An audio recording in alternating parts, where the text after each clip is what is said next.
धुरंधर 2 का टीजर आ चुका है। टीजर जहां हद से ज्यादा बी ग्रेड हो जाता है, जहां वो प्रोपेगेंडा फिल्म का चोंगा सर से पांव तक पहन लेता है, जब किरदार ये सब बोलता है, ये नया भारत है, घर में घुस के मारता है, ये घर में घुसेगा भी। ये एक एजेंडा ड्रिवन लाइन है, जबरन घुसाई हुई करंट पॉलिटिकल रिजीम के हिसाब से।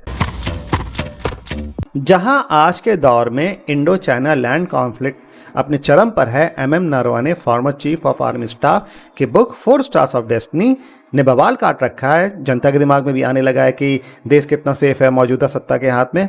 क्या धुरंधर 2 का टीजर देख के जनता सोचेगी नहीं कि फिल्म में कुछ भी बकलोड़ी पेल दी जाती है? हम सबको पता है कि इंडिया में जितने भी आतंकवादी हमले हुए उसमें पाकिस्तान या मुस्लिम कट्टरपंथ का हाथ रहा है, पर चाइना ने क्या कभी इंडिया पर कोई आतंकवादी हमला किया है? जवाब है नहीं, एज पर ग्रोव भी नहीं।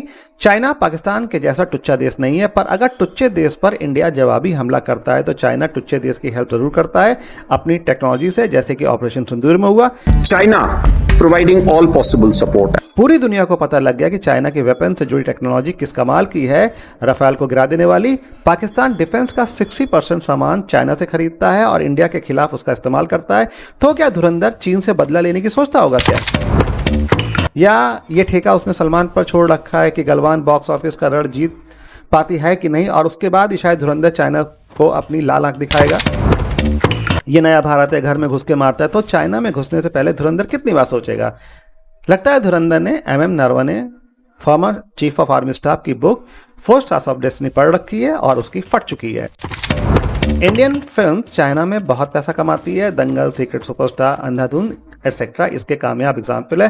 तो कहीं धुरंधर के दिमाग में ये तो नहीं आया होगा कि क्या चाइना से पंगा लेना, पाकिस्तान को ही पेलते रहो, क्या पता धुरंधर चाइना के लोगों को भी पसंद आ जाए जब वहां रिलीज हो।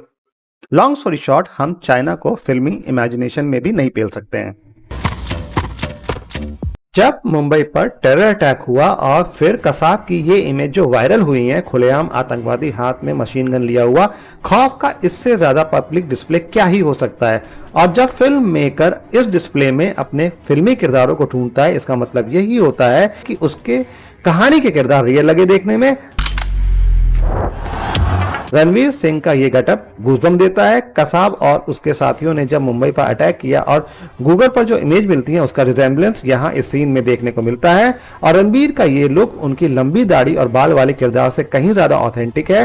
कंजी आंखें, शॉर्ट हेयर उन पे जच रही हैं किरदार के हिसाब से। और ये जो मशीन गन को हाथ में लेकर शोल्डर को हल्का सा फ्लिक करा है, लग रहा है कि किरदार अपने हथियारों को जानता है। नो डाउट धुरंधर एक स्टाइलिश एक्शन मूवी है, पर जब हम उसे इंडो चाइना कॉन्फ्लिक्ट के चश्मे से देखते हैं तो फिल्म में प्रोपेगेंडा के अलावा कुछ भी समझ में नहीं आता है। धुरंधर फिर परत दर परत खोखला ही दिखता है। धुरंधरगिरी की तारीफों के पुल और इंडिया में पुल किस कदर गिरते हैं, और शायद यही रीजन है कि धुरंधर में हीरो से ज्यादा विलन रहमत टकैत को पसंद किया गया है।